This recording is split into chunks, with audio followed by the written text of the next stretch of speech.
Morning guys! Dito na kami!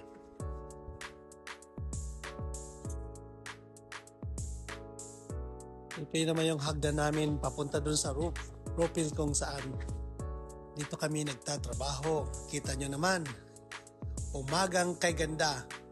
Napakaganda sikat ng araw. Toolbox namin, talagyan namin ng aming mga gamit. Ito naman kami, yun yung ginagawa namin.